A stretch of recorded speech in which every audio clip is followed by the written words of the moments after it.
living in a hateful world. That's how we roll. Now that's in a good little YSI. He told me we lived it What's up with that money, y'all? See my bigger cousin was home. Somebody really wrong. Everybody wanna test us down. Getting this sneeze instead of easy to fall. You know I've been sitting there cause he intended on that they didn't win any. Wanna come again and again. Now tell me what you gonna do. Can somebody, anybody tell me why? Hey, can somebody, anybody tell me why? We die, we die. I don't wanna die. Go wrong, go wrong. See you at the crossroads, so you won't be lonely.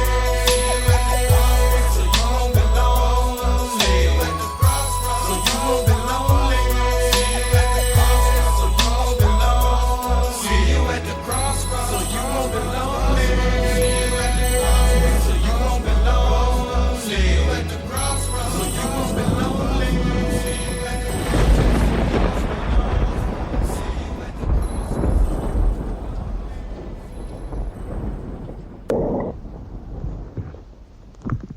Assalamu alaikum, brothers and sisters. This is Sister Lexi X, live and in effect with part 2 of Jesus Wept.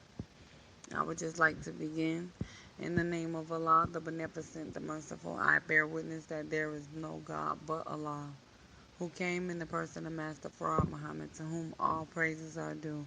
I further bear witness that he raised up the Honorable Elijah Muhammad, his living, exalted Christ, and I further bear witness that the Honorable Minister Louis Farrakhan is both of their reminder and teacher and leader among us in our midst, and warner in our midst today.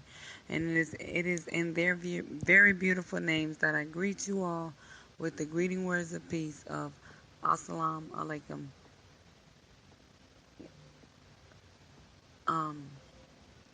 Once again, I said this is part 2 of Jesus Wept.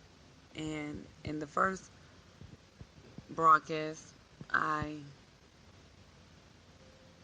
read out of the King James Version of the Bible. Now, this particular segment, I'm going to read out of the Amplified Version of the Bible. And because I scratched the surface somewhat, but I particularly when I read this version, it made more sense of how you would put it into present day and not looking at it from 2,000 years ago. Now once again, this is John in the Amplified Version of the Bible. This is what I'm reading. The first part I read just a few seconds ago was the King James Version. This version, once again, is the Amplified Version. The language may be different, but it is more understandable if you have knowledge. Now, a certain man named Lazarus was ill. He was of Bethany, the village where Mary and her sister Martha lived. This Mary was one who anointed the Lord with perfume and wiped his feet with her hair. It was her brother Lazarus who was now sick. So the sister sent to him, saying, Lord, he whom you love so well is sick. When Jesus received the message, he said, this sickness is not to end in death, but on the contrary, it is to honor God and to promote his glory, that the Son of God may be glorified through it. Now, listen to verse 4. When Jesus received the message, he said, this sickness is not to end in death.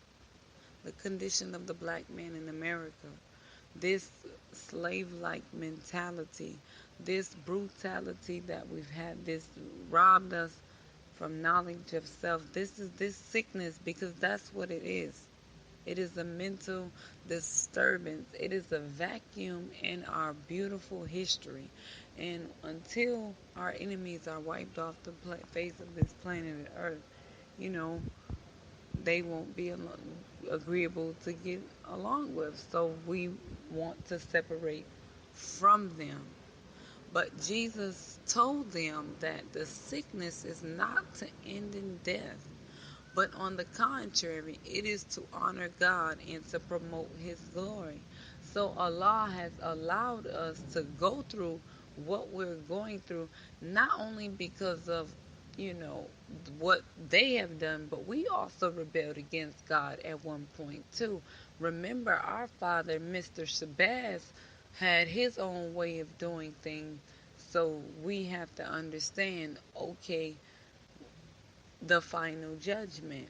And Allah has allowed this to happen to us so that we would never, ever want it to happen again. Because the condition that we're in right now, this sickness is something that we need that one good shot of whatever strong medicine that Allah needs to give us. And we need to apply it immediately so it can be effective for our communities. So he said, it is not to end in death, but we are spiritually dead. We have died spiritually, literally. I mean, if you go to a black church today, it is not how it was 10 years ago. I mean, it's just, we have no knowledge of the real. What we have, what we really need to have is knowledge of self that can really progress us. And I've been to various churches. I've been from everything from a missionary to missionary Baptist. I went to Southern Missionary Baptist Church in Syracuse, New York. I mean, I went to Word Alive Ministries in Lakeland, Florida. I've been to I've been a part of different groups and organizations, and I've, you know, looked at how they've explained, and they do the best that they can, and they do with what they have. But ever since I read the book Message to the Black Man, I can guarantee you with my life that is a life-giving teaching from a sister who was not concerned about anyone else but herself, who was selfish, who was someone who was a hard worker that very driven and motivated to do things, but I did not want a part of anyone else. I just wanted to do me. And I'm looking at my life before I've ever read the book until now. I'm looking at before. I've always wanted structure in my life. I've always wanted, a society that I could be a part of, where I could be a queen in training, where I could learn how to manifest the little God in myself, because I always knew that there was something about me. There was something that I would have I would have a big family, and I would build a dynasty for myself, and my grandchildren's grandchildren's grandchildren's grandchildren will always, always, always, until the end of their time, be wonderful and successful and striving toward to be a perfected of society on whatever piece of property or whatever that was mine. I mean, the whole earth belongs to the righteous, but mine for my family and what I wanted, and my children could have gotten grown and moved and did and built their own, and that would have sufficed for Allah to have blessed us with abundant righteousness. I've always dreamed and visioned myself creating a new society, something that is not like this one, something that everyone gets along with: freedom, justice, and equality. And once I heard the teachings of the Honorable Elijah Muhammad, I knew that if this man is saying 75% of his work is with the woman,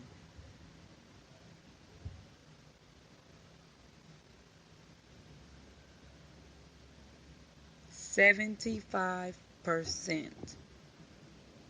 of his work is with the woman, I knew that he named the black woman in America, in his teachings given to him by Master Farad Muhammad, the black woman being the mother of civilization. I knew that this was the thing for me. I knew, no doubt about it. And that's why here I am, a registered MGT. I've been registered for a year and a half now, and I haven't even gotten started. with the things that I'm capable of learning. And I just thank Allah because I want to be able to keep on keeping on in the class, and I don't see myself ever going away from this because I love the sisterhood and I want to be the best sister that I can be to myself and my other sisters. So, because I want my sisters to be the best that they can be to me. And so for Jesus to weep that his brother Lazarus was dead, look at the condition of the black man. I used to have Facebook. I'm sorry, you guys, but once again, I'm telling you again, I no longer have Facebook. I no longer have a Facebook because I found other ways to route my creative energy, and that will be here through Spreaker, and also trying to record and get myself more focused on the things that will be said, because I just see me and my husband, Brother Antonio Ali, progressing much more together. And even though we've been, doing separate shows, we just have, you know, he's going after those brothers who are dead. He's going after. So we have a different approach, but we're talking to two different species. He's here for the males, and I'm here for the females. And together, there also may be something of the opposite gender may hear in either of our lectures and understand, okay, now I better understand that. And then we're here to help our people because we love our people and we just want to get the message that out there that we can, try to be a savior to our people, because the Honorable Minister Louis Farrakhan called for 10,000 men. Now I'm sitting there thinking like, okay, well them 10,000 men must gonna have wives, so he needs 10,000 women too, because I mean, ain't no point in having 10,000 men and not having 10,000 women. I mean, it just wouldn't be right. So if you calling for 10,000, I know I'm one of them, and I'm going to do everything that I can to show myself, proven to Master Farad Muhammad, that I may be able to enter into the kingdom of heaven and help build a new civilization for myself and my family and our nation. And I just want to make my will 100% according along I mean excuse me, along with Allah's will. I want my Allah's will to be my will, so that anything that I do, it is Allah's will. And I want Allah to guide me into the best of morals. I want Allah to guide me into the best of speech and guide me into the best of actions, because we have 7 units as MGT. That is how to cook, how to keep house, how to take care of your children, how to take care of your husband, how to sew, how to act at home, and how to act abroad. Okay?